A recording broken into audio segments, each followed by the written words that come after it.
Hey everybody, how you doing?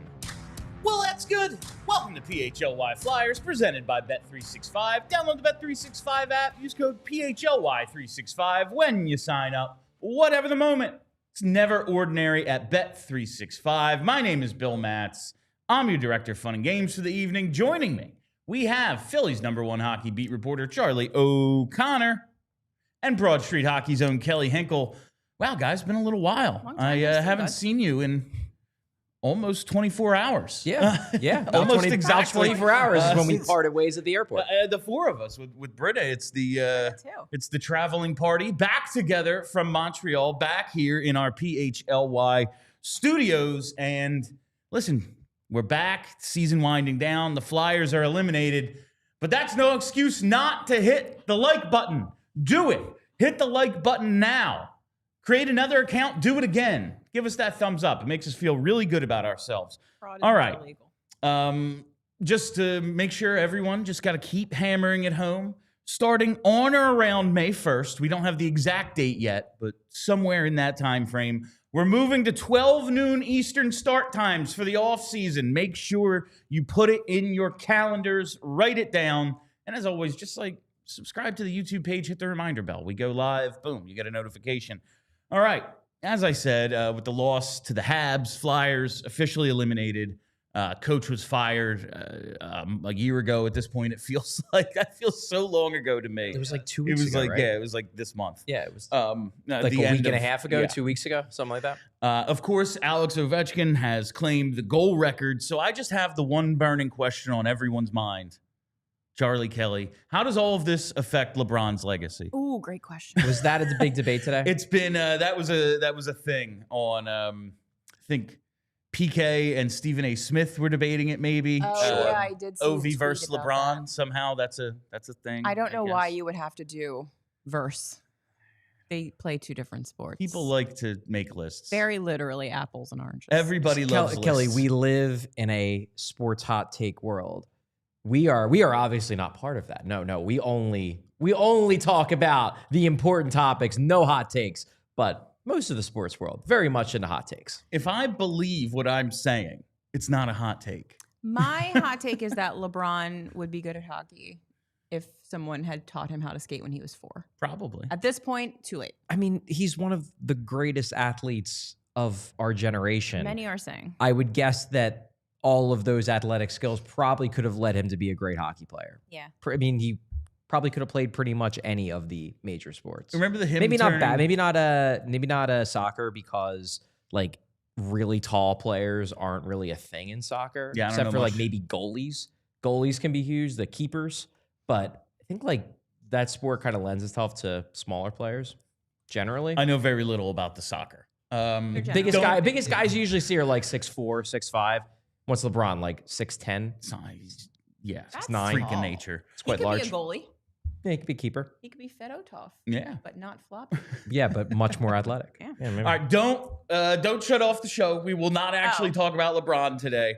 I want to start off with some more coaching candidates for this team. I want to go through a few from my never-ending list. Every time we have one of our 4 o'clock shows, not a game day show, and yes, I made a list of guys today that would once again, at least one, ignite debate and anger in the Twitter and YouTube comments. We will get to Coach Q in a little bit. He's just on there because it's fun. Well, I mean, it's really not fun. No, not I am fun. actually not looking forward to talking about Coach like Quenneville. Not haha fun. Just like the conversation Made you click, didn't we? Yeah, like it's gonna fun. enrage people, and I don't think anyone here is gonna want Q, but it is until he's eliminated as a candidate, he is out there and available, and he won 3 Stanley Cups. I would like Stan Bowman a Q. And Stan Bowman is back. I think that is kind of. Yes. But I want to start with Jay Woodcroft because as we saw this past training camp, Jay Woodcroft was here. He made an appearance. Was at least for a little bit in Voorhees with the team, and he's one of these guys that I don't want to say didn't get a fair shake because life ain't fair. Professional sports certainly isn't fair. You win, you keep your job, you lose even a couple of games, and you could very well be out. Teams with high expectations like the Oilers, that happens. But he took over the Oilers gig for Dave Tippett in 2021-22, gets them to a conference final, gets swept, then loses in the second round of Vegas in 2023, and then last season, fired by the Oilers after a 3-9-1 start when they couldn't get a save, and it seemed as if a lot of the scuttlebutt was, McDavid ain't healthy. Suddenly, they can get a save, and McDavid is one of the best players in the world, if not the best again. And suddenly, wouldn't you know, the Oilers are in the Stanley Cup final. Maybe it's because it's not Dave Haxtell. Who the hell's their coach? The guy who looks just like him. Chris Knobloch, yes. Like, maybe he's a freaking genius, or maybe he told the goalie, go stop more than 85% of the shots, please. The good coaches do tend to tell the goalies to make lots of saves. Best players. Be our best players. Right. Yeah. Oh, way to go. Yeah. I'm a great coach now. That's where Torts made a mistake. He never told the goalies to be good. Yeah, that's really what he failed to do. But do you look at Jay Woodcroft as a serious candidate for this job? Like, if they hire him, your reaction is blank? I think from my perspective, my reaction would be, that's cool. I don't have anything against Jay Woodcroft. And in a lot of ways, he checks a lot of my boxes. Box number one, and again, going to go back to the Charlie is ageist joke. He's not old. He's 48 years old. I feel like that age probably is better served to be able to connect with today's generation of player than guys in their 60s. That's number one.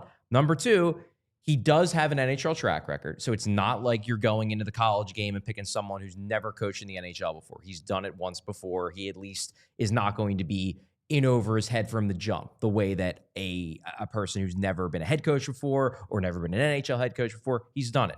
Number three, his track record really ain't bad. No. You're talking about a guy who took over for Dave Tippett, not Owen Tippett, Dave Tippett. Took over him near the end of, I believe it was the 2021-2022 season. Yeah. Oilers do real well, get to the conference final. The following year, they're real good, 109 points. But not only that, we're talking about an Oilers team that, even though they had Connor McDavid for years, was not a high-performing 5-on-5 team. They were middle of the road. They basically leaned on the fact that they had Connor McDavid and Leon Draisaitl. That's how they scored points. The one full season that Jay Woodcroft coached the Edmonton Oilers, 55.25 expected goals for percentage of 5-on-5. I like that. That shows me that he can coach. Now, granted, there was big help that he had come some of the best players in the world, but the other coaches had those best players in the world too, and they did not build a system that allowed them to control play to the degree that Jay Woodcroft could. Finally, I like the fact that he was able to build a system like that did not deflate the offensive ability of the really good players on his team. It's not like he was screaming at the top of his lungs that you guys got to play defense every play. Connor McDavid was scoring crazy amounts of points. Leon Draisaitl was scoring crazy amounts of points. He was able to build a system that allowed his team to consistently outshoot and outchance the opposition while not stifling his uber-skilled players. Yeah. So there are a lot of things about Jay Woodcroft that intrigue me. Yeah, that was going to be my comment. Like, I don't watch a ton of Edmonton Oilers hockey, so I'm not going to pretend to know the intricacies of what kind of system they played when Jay Woodcroft was coaching. But like Charlie mentioned, I do know that they have Connor McDavid and Leon Draisaitl, and I do know that they score a whole lot of points, which leads me to believe that he would probably allow Matvei Michkov to score a whole lot of points if he was capable of doing so, which he seems to be. And that, I think, is important. That's kind of like, for me, that's the most important thing, is that we need a coach who is predisposed to a system that allows for creative offensive players to flourish. Or at the very least, doesn't stifle. I would prefer my version, where it's like geared towards them flourishing rather than like, okay, we're not going to actively make them be 200-foot two-way players, but we're not really going to like do anything to optimize them either. I would like to, like, I don't really want to talk about Joel Quenneville because I don't think that's like a serious thing, even though I don't put it past any NHL franchise to hire a guy that all of us think is a dirtbag. Like NHL franchises do that all the time. But this NHL franchise, I think we've talked about this before, has been on such a strong PR push for the last couple of years that I don't think they want to take that kind of heat. And there's definitely going to be heat from NHL fans if you hire Joel Quenneville. So I don't think that they will do it. But a guy that coaches a system like Joel Quenneville would be very attractive to me because I really liked the way he coached those teams. It was very fun to watch. And like my dream Flyers team is the Florida Panthers that just go and score. So here's my question for you, Kelly. Yeah. Because you've said this a couple times about like, that's your dream team, whatever. Yeah. That team didn't win anything. They didn't have Matthew Tkachuk yet, though. I'm just saying, like, no, I know, like but that's. But is it because of that? Because I love that team too. That team was a blast to watch. Yes. They were super fun, and then they move on from that style, from the Quenneville Brunette style, and then the very next year they go to the Cup final, and then the year after that they win it using more of a balanced style. Let's say, like. I agree with you that the aesthetics would be more fun if they play a go offense style. Yeah. But do you worry at all that like that can't actually produce a cup winner? I don't know if it's just me being like dumb or naive or something, but like I have to believe it can. I mean, like you can't be actively bad at defense. You can't have a bad goaltender. Like those two things also have to be good. But I kind of have to believe that like coaching a style that encourages your team to score 5 or 6 goals a night, if you have the offensive talent that can do that, I don't know why that couldn't win. And like I get that the Florida Panthers didn't, but like I'm not convinced that if they had never stopped that style but shored up other things, maybe they would have. Okay. I don't know. Okay. And I do feel it's a fair theory. Yeah. It's one you can't prove one way or the other, but I respect like I don't think you're wrong. I don't think you're wrong. It's just we don't know. Yeah. I do feel like Q kind of came in for Andrew Brunette and like backed it off a little, but it was really Paul Maurice and the trades. Well, no, because it was Q first. Oh, and then when took over. When Q got fired because of everything, Brunette finished out that year. That's what it was. Yes, like and Q set the stage for them being the go. I do think it's possible because listen, maybe not even with like the Brunette way that they played or whatever. But like Peter Laviolette leaves one defenseman and his goalie out to dry all the time. The dude's been to how many cup finals? He's won one. Like I realize now they're kind of in the past, but it's recent. Like that Nashville series wasn't that freaking long ago with the Penguins. I realize like the game has evolved and everything, but I do think you can. But I do like what Charlie is saying in terms of with Woodcroft as a candidate, like it's not just those two guys. Those two guys unhampered, you know, Draisaitl, McDavid. Obviously, you look at the scoring numbers and go, well, nothing holding them back. Yeah, I mean, that one year I was talking about, McDavid had 153 points, Draisaitl 128. And then you look at the rest of the team, like, yeah, those two help a ton. But when they're off the ice and the expected goal numbers are decent, like they're still pushing play, there must obviously be a turn defense into offense, if nothing else. Like maybe it's not 100 miles an hour like the pre-trade Panthers were, Tkachuk trade, but there's a little something there. And I know we say a lot, like I think Tortorella got kind of misrepresented sometimes because he, you know, safe as death, all that stuff, and he wanted to push the pace when he could. He wanted his defensemen to be active, but of course, you know, oh yeah, my defenseman activated and my winger didn't realize which side the guy was on and didn't drop back, so now that winger must sit. Yeah. Like, well, there's going to be mistakes.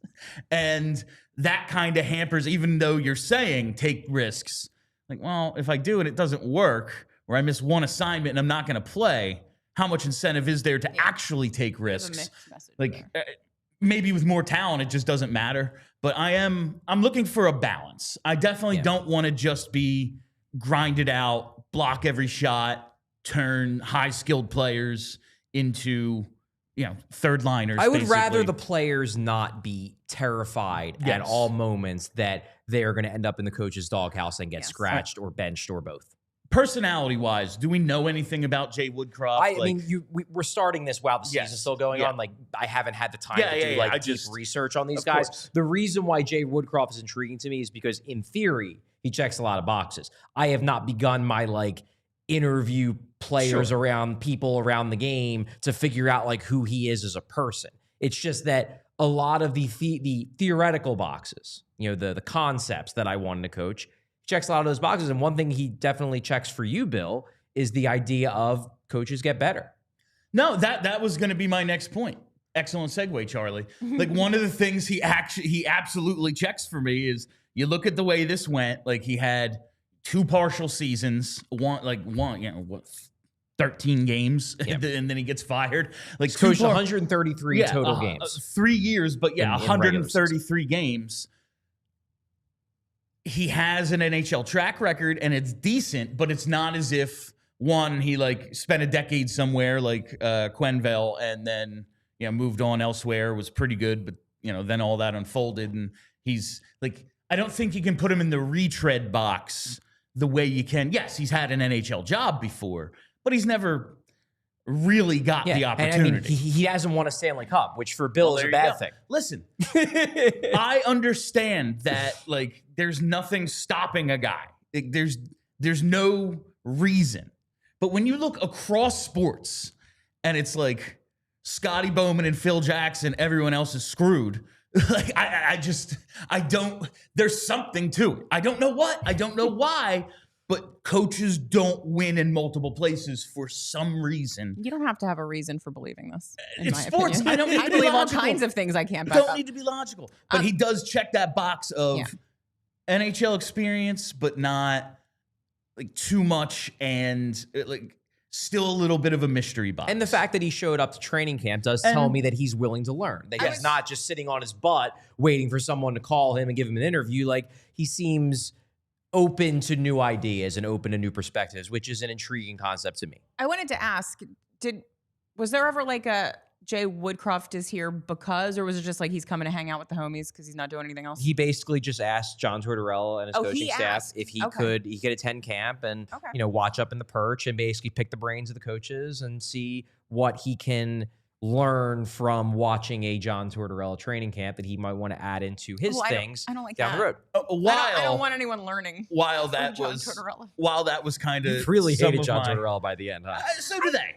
So do all fair. we don't need any of that repeated, I feel like, initially. While I do agree partially, Kelly, what I have heard a little bit about Jay Woodcroft is he's kind of doing that Howie Roseman tour. Like when Howie Roseman got sent to the broom closet, he went to like organizations, or it wasn't just football. Like he went to like Arsenal or something and like just saw how all great sports organizations were run and like stole a little bit from everyone, basically. I think perhaps that's what Woodcroft is doing, just in terms of hockey coaching. I think there are absolutely things you can take away from a John Tortorella camp that doesn't involve you bringing your own rope. I was gonna say, you learn that the rope, not necessary. No, but you can learn things about the way they run drills, how quickly and how efficiently they do things. He maybe Woodcroft took it as, maybe one of the reasons why I failed the first go around is I was a little bit too nice to the players. Maybe I have to figure out a way to maybe not be John Tortorella levels of mean, but I maybe can't be that much of a pushover, which I think is reasonable. I'm mostly joking about not being able to learn from John Tortorella, but I just don't want there to be too much John Tortorella in the next coach. My thing here was, if this was Torts inviting his buddy because it's someone he sees as in his same vein, then do we really want that? But if that's not what it was, and this is just a dude trying to learn a little bit of everything from everyone, I really like that. Yeah, I like that a lot. Someone who's open to all sorts of ideas. Are some of these ideas like not exactly what we want? Sure, but John Tortorella has had a ton of success in this league.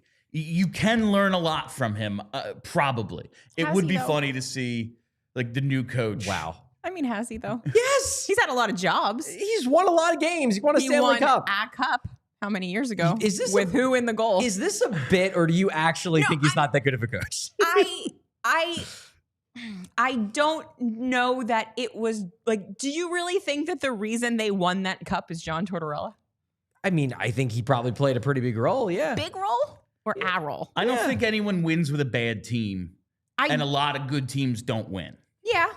I don't know how much a coach pushes the needle in the sense of like taking a team that would not win a cup without him and making them win a cup. Okay. You know what I mean? I mean, I guess this just really boils down to your entire philosophy on coaches, which basically, and maybe I am reducing this. So tell me if you think I'm wrong. Probably not. But it seems like your general view on coaches are they should do as little as possible and just let the players be the players. I think that there are very few coaches in the NHL that actively make their team better than they would be otherwise. Okay. And I think there are a lot of coaches that make their teams actively worse. Okay. I think a bad coach can sink a team more than a great coach. Yes. Like a great coach you said it better gets than me. you to your potential. A bad coach kills you. Like I think it's like goaltending. You're saying it better than me. Yeah. I think it was Marek or somebody said recently, like a good goalie, if a team has a good goalie, it's 70% of their team. If a team has a bad goalie, it's 100% of their team. We've learned that lesson. There's nothing you can do if you have a bad goalie. Nope. If you have a good goalie, yeah, man, you got to do a couple other things, but you are well on your way. I think that might be similar to coaches. See, I guess my view is that I think coaches drive the stylistic thrust of a team. Now, I won't quite say identity, because identity is a little bit more than that. That comes into the locker room and how tight they are. But I've seen like the style of play that Dave Haxtell teams play, the style of play that Alain Vigneault teams play, the style of play that John Tortorella teams play. And those coaches have preferred ways to play that I think can fit a team well or poorly. So it's hard for me to say, it's hard for me to accept the idea of like all coaches can do is like not screw it up, because I've seen coaches build systems that complement the players they have on hand very well. And if you have a coach we have to hit a break, but if you have a coach who is willing to be flexible and create something that fits the actual players you have, I think that's huge. If it's, Chip Kelly come in and, well, this is what I do. Well, not everyone does this. Yeah, don't care. Like, he ran a 3-4 defense. Oh, we don't have anyone. We don't have anyone to fit that scheme. Don't care. I mean, that's kind of Laviolette. Yeah, and that's why it sometimes works and sometimes doesn't with him. I don't want Lavi. I think it wouldn't be the worst thing in the world. But all right, let us take a quick second to tell you about a couple of our sponsors. Got to lead it off with our friends at Ace Hardware and what they bring, because at Ace Hardware Home Services, whenever they get ready for the next job, they remember what to bring. They bring experience. They've got local plumbers and techs that handle everything from repairs and seasonal maintenance to installations and upgrades. They bring understanding. They listen to your goals, and the job isn't completed until you're satisfied. And they bring helpful. They bring helpful to your home so you can spend more time on the projects that really matter to you. Free estimates on equipment installation and replacement with trusted advisors, and options that are best suited for your home and budget. Always available with Ace. And your service, it's service you can trust, and your satisfaction is guaranteed. Ace Hardware Home Services are also local. They've got teams that live and serve in your community, and they're dedicated to keeping their neighbors comfortable in their homes. So visit Ace Hardware Home Services online at acehardwarehomeservices.com to get started on your next project. And now it's time to tell you about our presenting sponsor each and every day here. It's Bet365. Whatever the moment, it's never ordinary at Bet365. Been telling you for years now. They've got 90 million users worldwide. They live stream almost 800,000 events each year. They have the early payout options across the NBA and NHL. Team goes up 3 in a hockey game. You have the money line. Boom, you've already won. You don't have to sweat it out. That's never ordinary at Bet365. They've pioneered live in-game betting. And today, Bet365 offers the widest range of games and markets available for live in-game betting across 78 sports. You're thinking, football, it's in the rearview mirror. Now the NCAA tournament's over. What's left? Oh, so much. so very much. And we've got breaking news from our friends at Bet365. New customers can now get $150 in bonus bets when you bet just $5, win or lose. Sign up, use the code PHLY365, deposit $10, and place a bet for $5 to get $150 in bonus bets, whether your initial bet wins or loses. Bonus bets can be used on the spread, totals, player props, futures, and more. Whatever the moment, it's never ordinary at Bet365. Must be 21 or older and physically located in PA. If you or somebody who has a gambling problem and wants help, call 1-800-GAMBLER. All right, so that's the Woodcroft conversation. Wait, 1 sec. Okay, so go ahead. While we were kind of talking about like theoretical coaching before we move on to the next guy, because I have a question that like I genuinely don't know the answer to. I never played team sports, so I've never like had a coach coaching me to do anything really. And I know you guys have, and also you obviously very inside the Flyers locker room. You know how these things work. You mentioned the idea that maybe Woodcroft was a pushover. I know that was just like just like in passing. I know that you weren't really saying I don't know for sure. No. But we've talked about like the idea that maybe Bradshaw could be a pushover and that's why he wouldn't be, or like be too soft on the players or whatever. I don't understand, and maybe you guys can explain it to me, why the idea of a coach being nice to the players and the players liking the coach because he's nice to them. Like, why does that mean that like the players can't also listen to the coach and respect the coach's authority? Because it seems like whenever we talk about this, like the idea is that those two things are opposed with each other.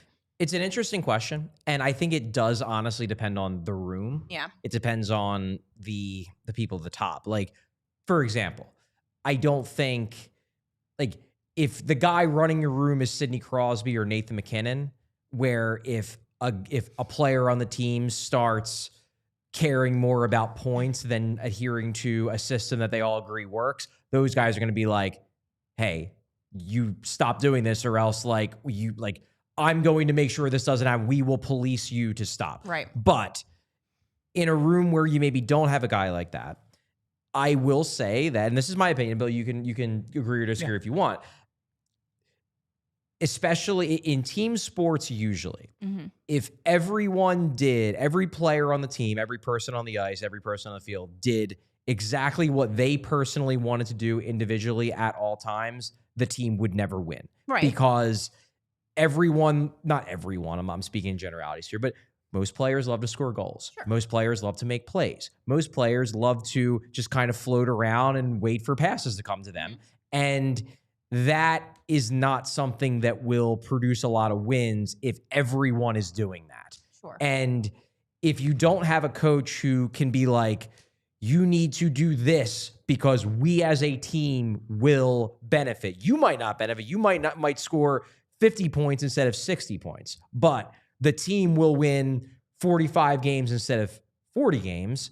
If you don't have a coach that has the authority to be able to get a player to do that, then you're going to be worse than if you had a coach who could.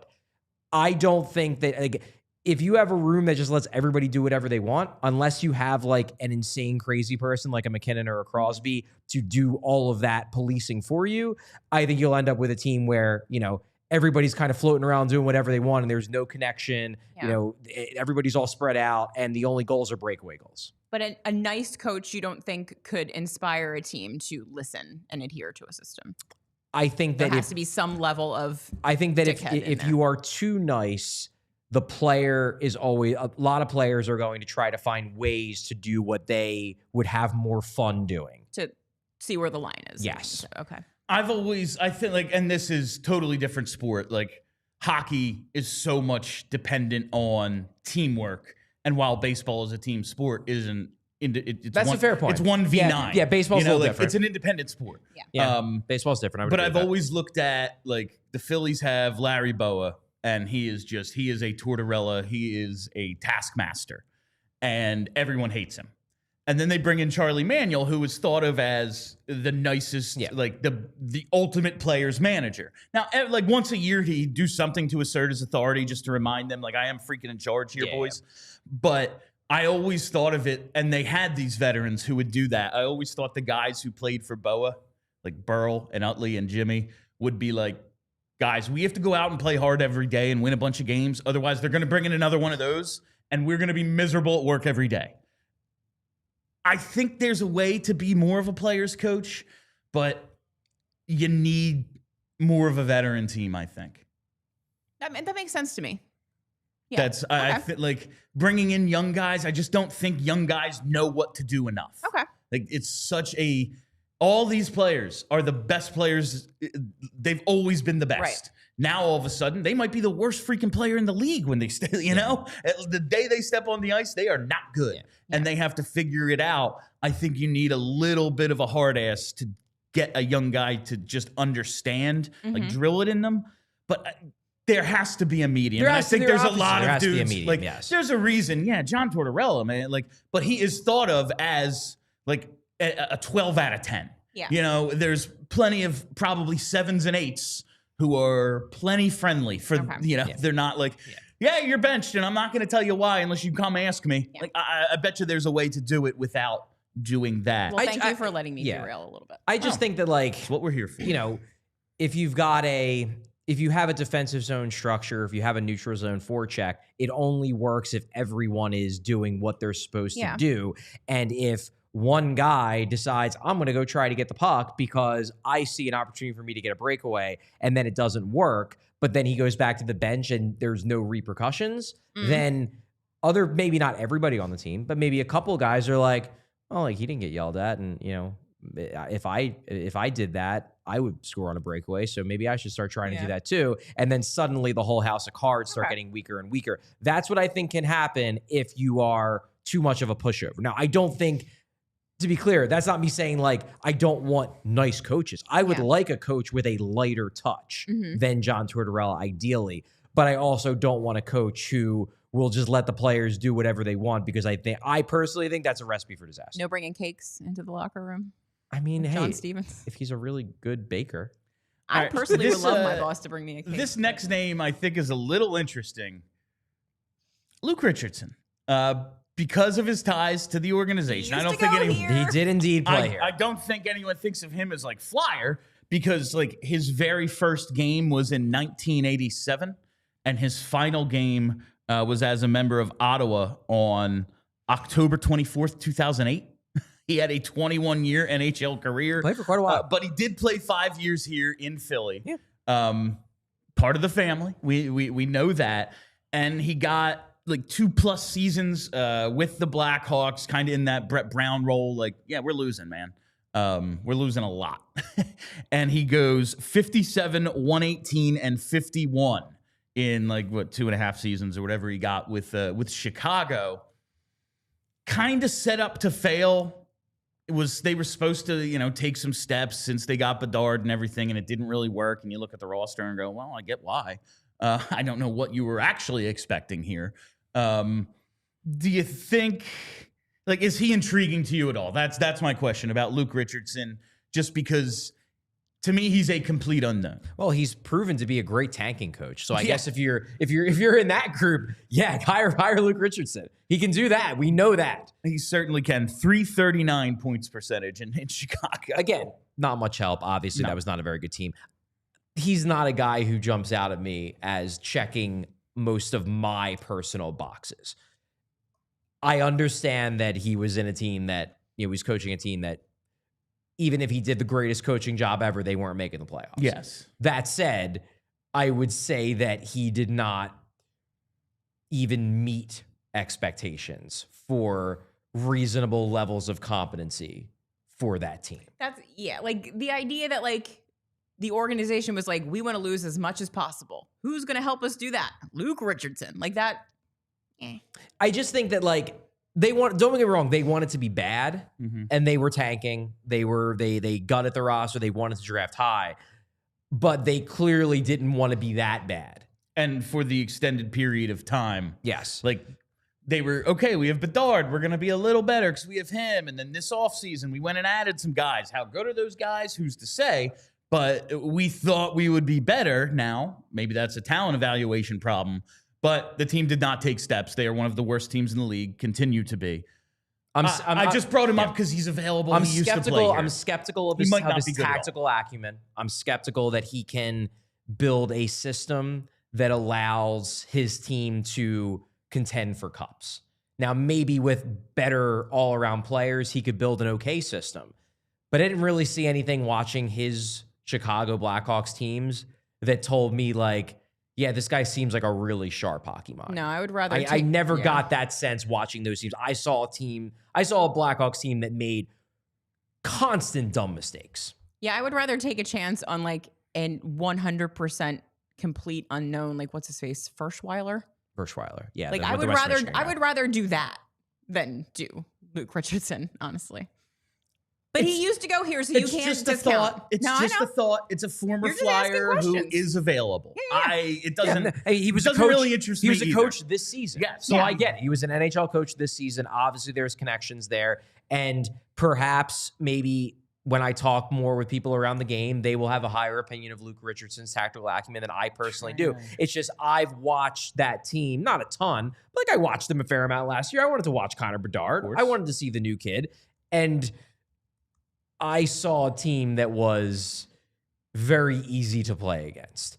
I remember talking, to players on the Flyers about that matchup, and it was just like, well, yeah, we can get away with a lot of things against this team. We can't get away with other teams. Like that doesn't scream like a head coach that I want to pluck. Fair enough. There is some overlap with Jones. He just wanted to make sure of that, just in terms of their playing careers.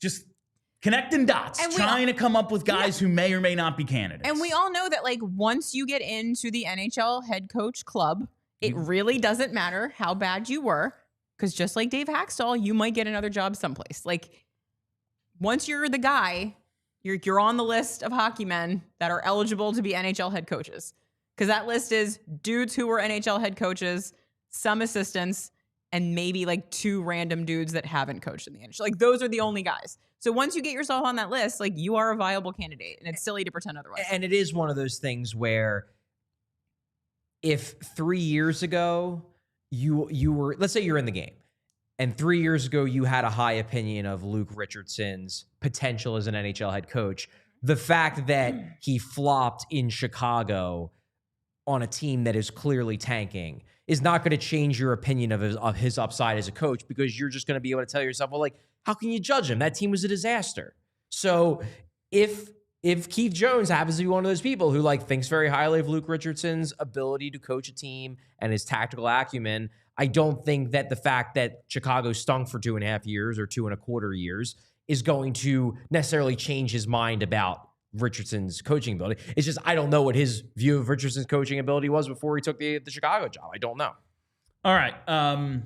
I guess this fun was the wrong word. It's an interesting conversation with Coach Q, Joel Quenneville, because back heading into the 2019-20 season, I was pushing for Fletcher to go and get us Coach Q. I mean, there was in serious conversation. When it was, you remember that. Ultimately, Elaine Vigneault. Like I said, I liked him as a coach. Like, in a vacuum, I would hire the guy who did what Joel Quenneville did. But we have since learned quite a bit more about him. So let's go through. I hate to like belabor this, but not everyone watching the show knows the backstory of Joel Quenneville.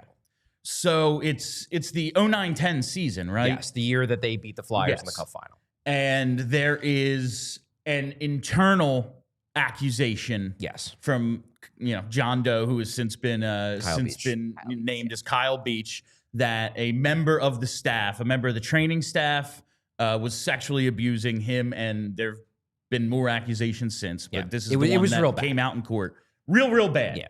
And the team once, allegedly, I guess, I don't know, once everyone found out about this, I don't know what I'm allowed to say and what I'm not. You should say alleged out loud, because I don't know either. He's been convicted of sexual assault in other situations. I think we can be pretty sure it wasn't just an allegation. It seems as if it's a real thing. Yeah. But for the rest of the team, the higher-ups, the front office, the guys like Quenneville and Stan Bowman, who were suspended for their cover-up or negligence or whatever you want to call it, they decided we're not going to make this a big thing until after, because it's going to distract the team from a playoff run. That was the Joel Quenneville thing. Yes. That was his specific thing, was basically like, I can't deal with this now until, because like, what's more important than, protecting, and he was a black ace. He wasn't like a guy who Quenneville had like a strong relationship. He was still one of his players. Yeah. He was one of his players under his care, and Quenneville made the in-the-moment decision that winning a cup was more important than taking a pretty serious allegation as seriously as it should have been taken. Now, Quenneville eventually ends up in Florida. He was there a couple of years. That third year, they start out 7-0, and then everything kind of hits the fan. Right. He's out. Yeah, the report comes out that there was like a third-party investigation. Yes. That report comes out, and that's where you got all the pretty ugly details of everything. Yes, and he and Bowman are put on suspension, some sort of leave. They have since been reinstated, and now Stan Bowman is back running the Oilers. One of these guys is back in the league doing Oilers a thing. Have a history. So it stands to reason that a team searching for a coach is at least going to internally have this conversation that we're about to have. Is it worth the PR nightmare that would come with it? Do you think, because we are, as we always say, so in the online bubble with people who know every detail of this thing, like at the end of the day, their customers are the most important people to them. Yeah. Do the 20,000 people in the Wells Fargo Center care about this? So here's the thing. First of all, it's not going to surprise me if some team does hire Joel Quenneville. No, not even a some little team bit. probably will. Probably. The Oilers have a history of being like, I don't really care how much of a scumbag this dude is. If we think he's going to help our team, we're going to bring him in. So there's that. I do think that your point is a good one because a lot of people who aren't like us probably don't really even know a lot about this because it wasn't like a national thing here. Like it might have been in Canada, but I don't think it really was here. It was big in Chicago, but maybe not Chicago, national. right. So we know about it because we pay attention to all of this stuff. If they were to hire Joel Quenneville, people would be writing about what happened. Don't you think that people in the media would probably in the Philadelphia be like, media, exactly, absolutely, yes. yeah. So now everyone here does know about it because, you know, Bob Johnson from South Philly reads the Yankees still. And if Jackie writes a story about what Quenneville did, he's going to read it. Now everyone's going to know what happened. So now you are taking the PR hit, whatever it might have been. It's not just going to be the extremely online people that know about this because we pay attention to it and we follow Westhead on Twitter. Like everyone's going to know about it. So then you are taking a PR hit. If you assume the fan base cares about this kind of thing, I would like to hope that most people, when presented with the details of what happened on that Chicago team, would be like, oh boy, that's real bad. Don't like that. And so there would be a PR hit. That said, if they brought Quenneville in, they took the hit, and the team ends up being really good, I don't think most fans are going to care at that point. I do agree with that, and I actually think that is something that, and I'm talking like, before we start, I will say that like I personally would not be in favor of hiring Joel Quenneville. No, me neither. No, none of us want Q. I will say that like I do think that it's fair to guess that, and I very much hope that this happens never again in the sport of hockey. I very much guess that like if the same situation happened again, Quenneville would not do the same thing. But not necessarily because like he's a changed man, just because like he knows he'll get in trouble. He knows he'll get in trouble, and he's like, oh, can't do that again. What worries me about him is like what kind of person just like cares so much about winning that's like, well, it can't be a distraction, even though one of my players like may have gotten assaulted. That is why I would personally stay away from it. That said, one thing that I think will, because look, we can. Maybe the Flyers and Comcast are like Howie Roseman, where Howie Roseman a couple of days ago basically was like, we won't even scout players who are who have been involved in domestic violence because it's not worth our time. Sure. Maybe the Flyers take that kind of hard line. Maybe they do. It's possible. I don't know one way or the other. My guess is they will at least talk about the Quenneville possibility. I'm sure they will. But in my mind, one of the reasons why, and you spoke to it a few minutes ago, Kelly, you hinted at kind of what I was going to say. I feel like if the Flyers were right on the verge of being a cup contender, they might be more willing to take the Q plunge because they might be like, you know what? Like, if we hire this guy, we're going to be in the conference final this season because he's a great coach. And then the fans won't care because the Flyers are winning again. The Flyers aren't there yet. If they hire Q, and Q is a very good coach by all accounts, track record, everything. If they were to hire Q this summer, like maybe they squeak into the playoffs. That's still like their ceiling. And I don't know if that's enough to outweigh the obvious PR hit they are going to take. I think if they're calculating, I don't think the calculation lines up given the fact that this Flyers team probably still has another 2, 3, maybe even 4 years before they take the turn towards they being good enough that it will overshadow the PR hit. Yeah.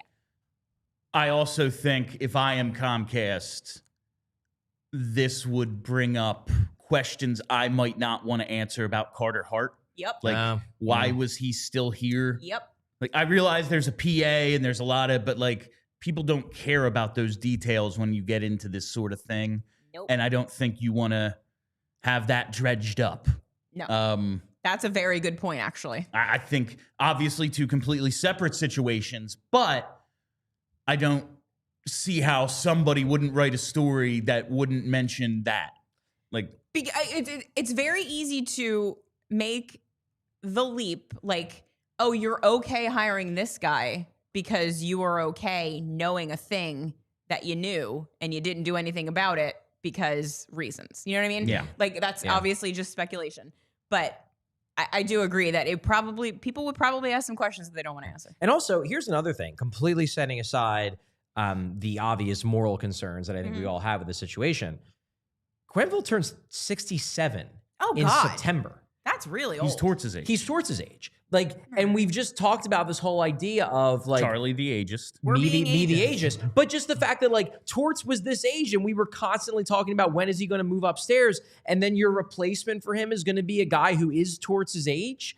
And again, like, it would be one thing if the Flyers next year you thought were going to be good enough to win the cup. They're not. I don't care how many moves they make this summer. Like, the best case scenario would be, they trade for a young 1C, they improve in goal, a couple of the prospects come up and are good, and like they do a plucky first round loss. Like, that is your best case scenario. And then he's going to be 68.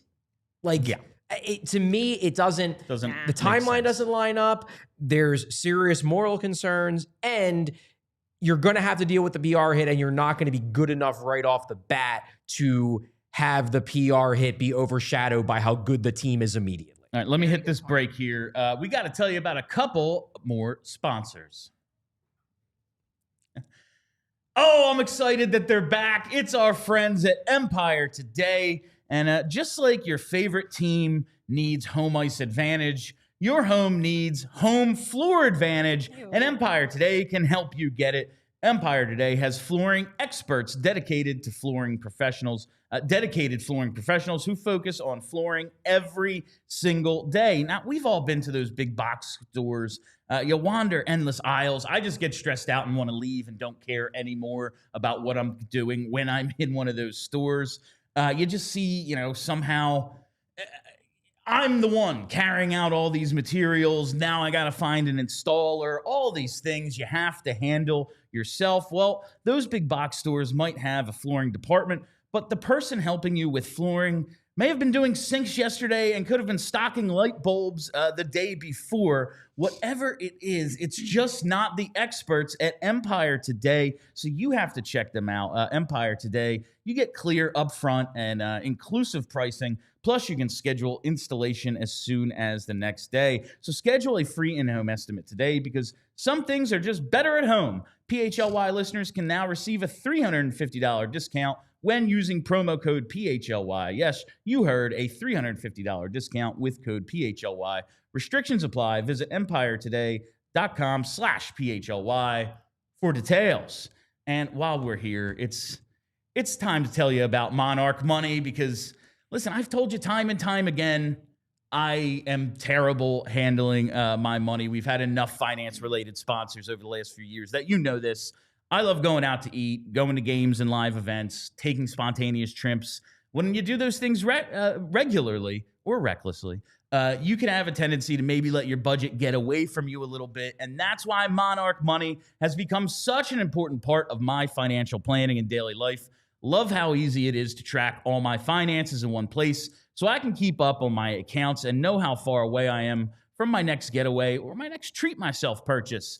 Monarch Money acts like your personal CFO, giving you full visibility and control so you can stop simply earning and start growing. Monarch is more than your average budgeting app. Monarch Money is a complete financial command center for your accounts, investments, and goals so you can start managing your finances to build the life you actually want, and you can track all your spending, savings, and investments effortlessly with all your accounts, credit cards, and everything you need to take control of your budgets in one place. And those are just a few of the reasons Monarch Money was named Wall Street Journal's best budgeting app of 2025. So get control of your overall finances with Monarch Money. Use code PHLY at monarchmoney.com for half off your first year. That's 50% off your first year at monarchmoney.com with code PHLY. All right, before we get to our next thing, I see we're at 70 likes. That's not good enough. We need triple digits. Let's have a like spike. Let's get to triple digits. Come on. We haven't done this. We've been off a couple of days. Come on. Let's go. Let's go here. Just some house cleaning stuff. I think that's the coach. I will stop the discussion once we hit 100. If we hit 100. If we don't hit 100, then well, then I'm disappointed in every single one of you. There won't be a winner today if we don't hit 100. Just gonna keep the shirt for myself. There should be that many likes. That's all I'm saying. If you're watching, you should be hitting the button. Just a house cleaning thing from the weekend into today. Olle Lycksell waived, clears waivers, back with the Phantoms for their playoff push. That's huge for their offense. Yeah, go have fun. No goals, 5 assists in 19 games this year. Played almost 12 minutes a game. NHL career, 11 points in 45 games. He was a healthy scratch before getting sent down at Montreal. Dorwart stepped in. He comes out. He's going to be 26 in August, 6th rounder in 2017. You know, he's killed it in the AHL, almost a point per game guy there, 125 and 131 games with the Phantoms. Do we think we know what he is? Like, this is it. This is Olle Lycksell. Like, maybe he's an okay enough fourth liner, but he's one of these dudes. And listen, he was a 6th round pick. He's in your organization contributing at all. Well done, but he's not anything else. He's not anything else. Yeah, I can't imagine how much more development there is there. Yeah, well, the big thing here, too, is that his contract is up at the end of the year. Yes. So this is when you have to make the decision. And if they're sending him down right before his contract expires, my assumption is that he's probably not going to be re-signed. He is going to be an Anthony Richard in another organization where he's as long as he wants to stay. You know, maybe he goes back to Sweden. Maybe he's like, I don't feel like spending more time in the AHL. I want to go back and be an SHL superstar again. Maybe that's what ultimately happens. Maybe. But to me, if you think back to where they were in early to mid-March when I asked the question of John Tortorella about, like, why are you burying Jacob Pelletier? And his answer was, well, you know, I've liked what I've seen from Lycksell. He's got that spot. Since then, Pelletier has clearly jumped him, and Pelletier has done more with that spot than Lycksell did since the trade deadline. I think that was the death knell of his chances because now you've got a new guy, a younger guy, a more talented guy probably, who has jumped you in the organization, who they're probably going to re-sign. I think that was probably what killed his long-term chance of staying in the organization. And we did. We just hit 100, and then it dropped down to 99. What are you people doing? What are we doing? Come on. There we go. Now it's back to 101. Okay, we did it. Thank you very much. So that means we will have a winner on today's show for the keyword that we gave out on Saturday's post game. It was Hudson, as in Lane Hudson. I did choose to accept the submissions that spelled it Hudson instead of Hudson. Well, like H-U-D? H with a D instead of a T. With a T, okay. I did choose to accept those. Listen, you're nicer than me. He's real good. He was Charlie's first star of the game, so we made him the keyword. There were a lot of comments that were like his name and then like the sick throwing up emoji, things like that. Gotcha. Which is fun for me. All right, but this is for a free PHLY Flyers t-shirt from our keyword contest on Saturday's post game. Let's just make sure it's only one here in my hand, and the winner is Rob Curtin from Blue Sky. Okay. Rob Curtin. I think Rob. Yeah, so I will be in touch in the DMs. Congrats, after today's show. Congratulations, and thank you all for hitting that like button. But don't stop. Get us to 200 now. Once again, the coach conversation has taken the entire show, and I want to revisit some of our preseason predictions. We have a few minutes left. Let's get to it. Okay. Just a brief conversation about some of these guys. So let's start it out with the leading scorer conversation we had. Okay. Because this one, depending on how you want to define it, might still be up for grabs. But they're eliminated now. Well, when we said leading scorer, we meant points, not goals, right? Yes. Okay. If you want to interpret it as goals, Michkov still has a chance. But in terms of points, pretty healthy lead with 5 games to go for TK. If Matvei Michkov gets a little bit more ice time, maybe a little bit more leeway from the coach, do you think this is closer? Maybe. He just slumped for so long. Yeah, I'm skeptical. It would have been closer, probably, if he gets a little bit more minutes. But also, one of the reasons why Konechny is ahead of Michkov is because Konechny plays in all 3 situations. Yes. Konechny gets shorthanded ice time. Michkov doesn't. And I don't think anybody really wants Matvei Michkov on the penalty kill at least at this stage of his career. Not yet. Not yet. You might get there at some point. I want that sort of breakaway ability at the top. Mm-hmm. That's what I always think is like, you can teach a guy to do a little bit out there. Yeah. Maybe he doesn't get a minute 30 every game, but in certain situations. I am skeptical. I suspect that some people will disagree and they think that Michkov should have been getting funneled 22 minutes a night so that he could win the Calder. Yes. And That is correct. listen, maybe he should have, but also like TK is like at 50 assists this year. Like he is having, despite the goal scoring slump, a very productive season. Yes. He is still an excellent player. Yes. Like That's what I'm saying. I think he was going to lead regardless in retrospect. But Michkov's got 58 points. That's a real good rookie year. That's an excellent And he's not done yet. rookie season. I would I argue assume he's that gonna crack he 60. is the most valuable player, despite not leading in points. Now, I want to talk about the Bobby Clark Trophy because I do think at least Kelly is somewhat alive. I doubt they give it to a rookie, and I doubt they don't give it to their leading scorer, I am the winner. best player. But out of our three guesses here, our 3 predictions for the Bobby Clark MVP award, Kelly is the closest. He was I on my would ballot. say. I mean, going back to my choice of Ersson, it goes back to why I picked them to make the playoffs. Yeah. My thing was, if the Flyers make the playoffs, it's going to be because Sam Ersson was good. Yep. Sam Ersson was bad, He was so they didn't make the playoffs. Because I hold to the fact that looking at everything else about this team, if Sam Ersson would have produced a league average save percentage, I think they're a playoff team. I really do. I mean, if he would have played more as well. He obviously dealt with The injury. injuries But also, yeah. this is not maybe after they traded guys away. But Yeah. their core group is not bad in terms of everything other than they have the worst goaltending in hockey. If Ersson wouldn't have been part of the worst goaltending in hockey and instead would have been a slightly above average NHL netminder, I think they make the playoffs. And if they make the playoffs, I think Ersson does have a real case to be MVP. Instead, he was bad, and they're not even close to being in the playoff race. But I am of the opinion that the biggest reason why they are not at least still in the mix, it's goaltending. I had Coots, I believe, in our NHL award predictions. I had him coming back and winning the Selke, and that's why. Good season for Coots. I am encouraged by what we saw, but certainly not team MVP award No. He's had a fine worthy year. there. I'd be shocked if it's Couturier.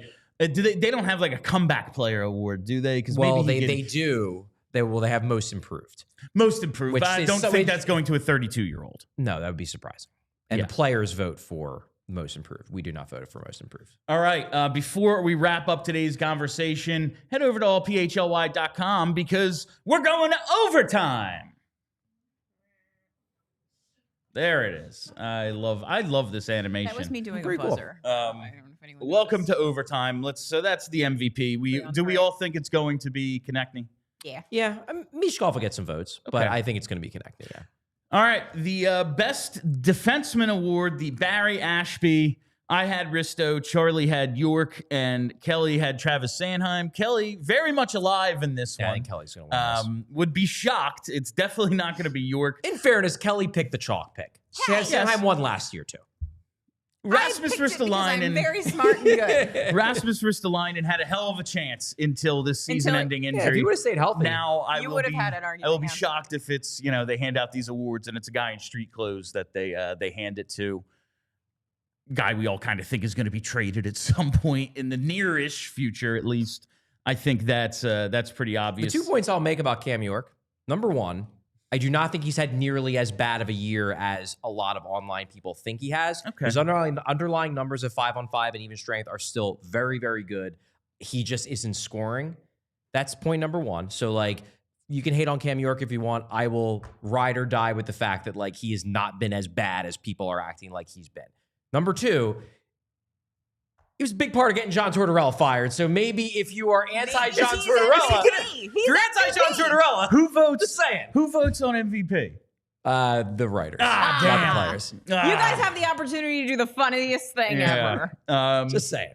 Now, Just the saying. Pelly If Lindbergh. that's something you wanted, maybe, keep that in the back of your mind and maybe don't be so hard on Cam York. Maybe. And the Pelly Lindbergh Most Improved Award, I picked Bobby Brink. Charlie, you had Tyson Forster. Kelly, you had Jamie Drysdale. I think you're live in this one. I don't think Drysdale's going to think- win, but it was the best of the three. I think Best of the three. he'd be mine, but we talked about this the other day. We've seen in the past, like 2 years ago, doesn't matter in this award. It's last year. Like, that's why Sanheim's a two-time winner. Yeah. So I'm going to guess it's Noah Cates. Yeah. I was thinking either Cates, Brink, or Drysdale. I think those are your three. That makes Okay, sense. Brink would be interesting. That's who I picked. Hasn't quite broken out the way I hoped, but an impressive year. I like your analysis of Bobby Brink and that he's rounded out his game enough that he's bought himself time to see what he can be in other aspects. Yeah. Can he become the scorer he needs to be? Because he can do the other stuff, and the other stuff was the big question. So we'll see if he can be the scorer, but I don't know. I think it's going to be Drysdale based on, it's Cates based on the Sanheim precedent of 2 years ago. Doesn't matter if you were fourth liner last year and now you're effectively the 1C, you win. I could see it being Drysdale in no small part. And, like, to be clear, all these guys are popular in the room, but, like, Jamie's very popular in that room. I could see the players voting Drysdale because they've seen how much he's gotten better over the course of the year. I think that's the reason why I'm iffy on picking Drysdale, because to me, like, Drysdale is who improved most from game one of this season to game 82, whereas, like, Cates or Brink, like, how much did they improve from last year to this year? You know what I mean? Because we didn't see the most improved version of Jamie Drysdale until, like, February. Ava is thanking my two co-hosts and my producer for keeping me alive in Montreal. I get great, lost Ava. a lot, and it's helpful. I got him to lost. have. We got lost looking for the subway, but we eventually found it to get home. We did. We got unlost. That was on Saturday when I was covering morning that's skate, when you right? were doing Yeah, morning yeah. skate, and Kelly and I decided to go out and explore, and then it started pouring. So it was fun. No, it was a great trip, and yeah, my travel partner certainly had a lot to do with it. We're already in overtime. We'll do a spin tomorrow. We got to I do tweeted those one super earlier. chats. Yeah, we got to Oh, get to the super super chats. But first, I got to tell you about the PHLY Flyers Draft Lottery Party. Ooh. It is a diehard only event. That's right. Yet another benefit of being a PHLY diehard is your invite to this right here at our studio. We're going to be doing a watch along live reaction of some kind. We're going to have people in to party with us. Going to be a great time when the Flyers win that first overall pick. So join the PHLY crew and fellow diehards at our studio for the NHL Draft Lottery Party. Food's included. Now, we don't know the date of the draft lottery yet. It is probably either May 5th or 6th. Time TBD, all that. We don't have details, but I just want to get it out there because if you're not a diehard and this seems like something you want to do, why not sign up? Yeah. It's going to be a lot of fun. We're going to hang out here. It's cool neighborhood, cool studio. Flyers are going to win. Comfy yeah. couch. They're going to rig it for us. I'm now convinced. I think that they ought to. It's been long enough. The It would be good Flyers for need them. to be relevant. You know, Montreal, they're making their way back. All these other big market teams. It's our turn. All right, let's hit those super chats. Just a couple today. The first one is from What's the Borastronaut films? I wonder, is this like okay? Anyway, I don't know. It's a lot. We're throwing a lot of things into one. Mitch Love, the 2-time AHL Coach of the Year, and now he's a Washington assistant as a candidate. He is definitely on my candidate list. Yeah, I don't know what we day actually we're gonna. talked about him. We talked about him on the bus or something. Yeah, we talked about it on the bus in Montreal, and I was kind of like, Bill, you keep on the show. You keep picking all the coaches I don't want. When are you going to get to the candidates I'm actually intrigued by? And he was one of them. Never. It's only going to be once we're done trolling you, Charlie. Yes, of course. I need to get the clicks. No, but yes, I do think he will be someone we discuss in the coming days or weeks. Okay. Thank you. And from Prince Punk, we have nothing of value to add to Convo, so have this money. Thank you for the $2, Prince Punk. Yeah. Very, very Thank you, much Your appreciated it. Listen, I rarely have anything of value to say, and we do like 5-7 hours a week. So sure. Bill, you have a crowd. lot of things of value to say, William. Come on. I gotta walk the line between jokes and like to stop. Like, don't tell people not to listen. You know, like I got nothing to say. It's all BS. Finished with 121 likes. Well done. All right. Thank you very much. Well done. For anyone listening on demand, pump that number up for us. Get 5-star it reviews, going. baby. Yeah, 5-star reviews. All right, but that is all the time we have for you on PHLY Flyers, presented by Bet365. Download the Bet365 app. Use code PHLY365 when you sign up. Whatever the moment, it's never ordinary at Bet365. Check out our schedule for the rest of the week. We have a pre and post tomorrow, Thursday, 4 o'clock show, and then we're off Friday and weekend pre and post as well. Make sure you tune in right here for that. Subscribe on YouTube, set the reminder bell so you never miss a live show, all that whole rigmarole. Follow the Twitter at PHLY_Flyers. Check us out on Blue Sky as well. We're there. And follow the podcast wherever you get those. Just search PHLY Flyers. That's it for us. I'm Bill Matz. That's Charlie O'Connor. That's Kelly Hinkle. Till next time, roll on tank. We all silly like the mayor.